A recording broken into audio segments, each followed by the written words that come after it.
James Knox Polk was the 11th President of the United States of America, 1845 to 1849. As president, he oversaw the largest territorial expansion in American history, over 1 million square miles of land acquired through a treaty with England and war with Mexico. At the end of his single term, Polk had literally reshaped the nation, fulfilling the American spirit of manifest destiny. But big changes have big consequences. An ambitious politician with his gifted wife by his side, President Polk tirelessly pursued his goals. Texas joined the country as the 28th state during his first year in office. Tense negotiations with Great Britain concluded with American annexation of the Oregon Territory south of the 49th parallel. Following a controversial two-year war, Mexico ceded New Mexico and California to the United States. The Polk administration also achieved its major economic objectives by lowering tariffs and establishing an independent federal treasury. Most of all, in just 4 years, Polk's commitment to westward expansion forever reshaped the United States. The United States acquired more than 1 million square miles of western territory and extended its boundary to the Pacific Ocean under President Polk's presidency. True to his campaign pledge to serve only one term, Polk left office and returned to Tennessee in March 1849, having accomplished all he set out to do. James K. Polk worked tirelessly as president and looked forward to a restful retirement where the nation would celebrate his accomplishments. Tragically, Polk died of cholera just 103 days after leaving office. At the time of his death, thousands of Americans were rushing west, into the territory Polk had acquired for the United States, in search of gold in California. A man whose life had been shaped by his early years on the Tennessee frontier had left a vast new frontier as his legacy. He was the 11th President of the United States, serving from 1845 to 1849. He also served as the 13th Speaker of the House of Representatives from 1835 to 1839 and the 9th Governor of Tennessee from 1839 to 1841. A protege of Andrew Jackson, he was a member of the Democratic Party and an advocate of Jacksonian democracy. Polk is known for extending the territory of the United States through the Mexican-American War during his presidency, annexing the Republic of Texas, the Oregon Territory, and the Mexican Cession after winning the Mexican-American War. After building a successful law practice in Tennessee, Polk was elected to its state legislature in 1823 and then to the United States House of Representatives in 1825, becoming a strong supporter of Jackson. After serving as chairman of the Ways and Means Committee, he became Speaker of the House in 1835, the only person to serve both as Speaker and U.S. President. Polk left Congress to run for governor of Tennessee, winning in 1839 but losing in 1841 and 1843. He was a dark horse candidate in the 1844 presidential election as the Democratic Party nominee. He entered his party's convention as a potential nominee for vice president but emerged as a compromise to head the ticket when no presidential candidate could gain the necessary two-thirds majority. In the general election, Polk defeated Henry Clay of the Whig Party. After a negotiation fraught with the risk of war, Polk reached a settlement with Great Britain over the disputed Oregon country, with the territory for the most part divided along the 49th parallel. He oversaw victory in the Mexican-American War, resulting in Mexico's cession of the entire American Southwest. He secured a substantial reduction of tariff rates with the Walker Tariff of 1846. The same year, he achieved his other major goal, re-establishment of the independent treasury system. True to his campaign pledge to serve only one term, one of the few U.S. presidents to make and keep such a pledge, Polk left office in 1849 and returned to Tennessee, where he died of cholera soon afterward. Though he is relatively obscure today, scholars have ranked Polk favorably for his ability to promote and achieve the major items on his presidential agenda. He has also been criticized for leading the country into a war with Mexico that exacerbated sectional divides. A property owner who used slave labor, he kept a plantation in Mississippi and increased his slave ownership during his presidency. Polk's policy of territorial expansion saw the nation reach the Pacific coast and almost all its contiguous borders. He helped make the U.S. a nation poised to become a world power, but with divisions between free and slave states gravely exacerbated, setting the stage for the Civil War. Often referred to as the first dark horse president, James K. Polk was the last of the Jacksonians to sit in the White House, and the last strong president until the Civil War. He was born in Mecklenburg County, North Carolina, in 1795. Studious and industrious, Polk was graduated with honors in 1818 from the University of North Carolina. As a young lawyer he entered politics, served in the Tennessee legislature, and became a friend of Andrew Jackson. In the House of Representatives, Polk was a chief lieutenant of Jackson in his Bank War. He served as Speaker between 1835 and 1839, leaving to become governor of Tennessee. Until circumstances raised Polk's ambitions, he was a leading contender for the Democratic nomination for vice president in 1844. Both Martin Van Buren, who had been expected to win the Democratic nomination for president, and Henry Clay, who was to be the Whig nominee, tried to take the expansionist issue out of the campaign by declaring themselves opposed to the annexation of Texas. Polk, however, publicly asserted that Texas should be re-annexed and all of Oregon reoccupied. The aged Jackson, correctly sensing that the people favored expansion, urged the choice of a candidate committed to the nation's manifest destiny. This view prevailed at the Democratic Convention, where Polk was nominated on the 9th ballot. "Who is James K. Polk?" Whigs jeered. Democrats replied Polk was the candidate who stood for expansion. He linked the Texas issue, popular in the South, with the Oregon question, attractive to the North.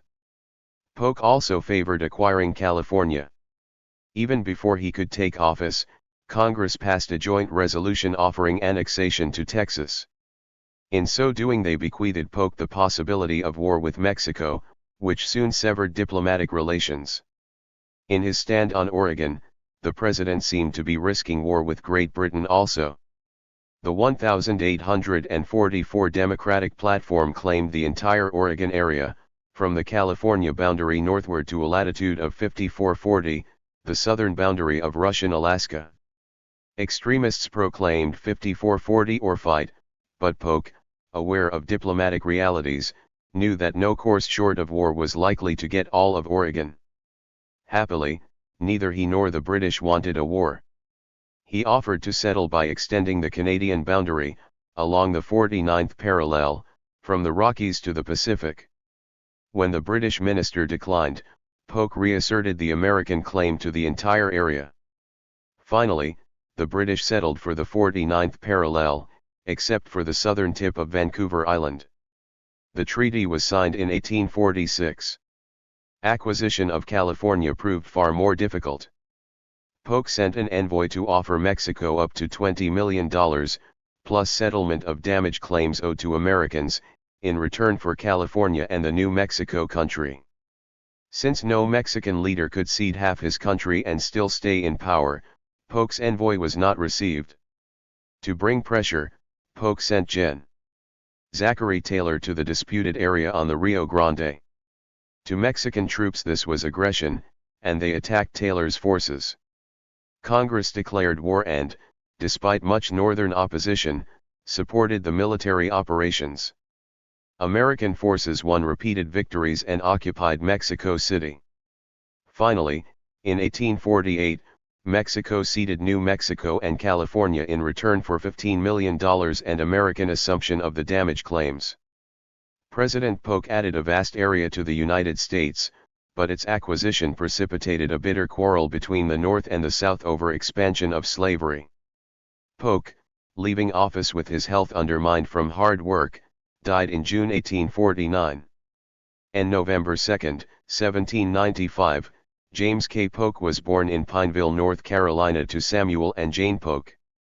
The promise of greater economic opportunities and prosperity drew Samuel Polk and his family westward, and they soon settled just south of Nashville, Tennessee. He became a respected community leader, county judge, businessman, and prominent slave owner. Upon his death in 1827, Samuel Polk left behind 8,000 acres of land and 53 enslaved people to his wife and 10 children. Although frail as a child, Polk was also intelligent and studious. He graduated from the University of North Carolina in 1818 and returned to Nashville to study law. He soon entered politics and was elected clerk of the Tennessee State Senate, serving until 1822. On January 1, 1824, Polk married Sarah Childress, a woman from one of Tennessee's most well-regarded families. Sarah was very well educated. She often assisted her husband with speech writing and provided policy advice throughout his political career. The couple did not have any children, but they did raise a nephew, Marshall Tate Polk. James Polk was shaped by his upbringing on the western frontier and his constant interactions with enslaved people. These experiences framed his attitudes toward slavery and westward expansion, as well as his evolution as a slave owner. Click here to learn more about the enslaved households of President James K. Polk. In 1823, he was elected to the Tennessee House of Representatives, where he was known for consistently backing the political aspirations of Old Hickory, otherwise known as General Andrew Jackson. For this support, Polk gained the nickname Young Hickory. In 1825, Polk was elected to the U.S. House of Representatives, and in 1835, he became Speaker of the House, where he used his authority to strictly enforce a gag rule barring the discussion of slavery. He served in Congress until 1839, when he was elected governor of Tennessee. As governor, Polk worked to regulate state banks and improve education, before losing his re-election campaign in 1841. While Polk had a successful career in politics, he also continued to expand his property holdings. To shore up his financial security, he established a plantation called Summerville in southern Tennessee in 1831, becoming an absentee planter. Although the plantation enjoyed moderate success, Polk sought additional profits. After Congress passed and President Andrew Jackson signed the Indian Removal Act in 1830, the military forced the Choctaw Nation off their lands in northern Mississippi, one in a series of forced relocations known as the Trail of Tears. Polk joined the rush of speculators to purchase the vacant land. He sold his Tennessee plantation and purchased a new one in Yallabusha County, Mississippi, where Polk's enslaved workers harvested cotton.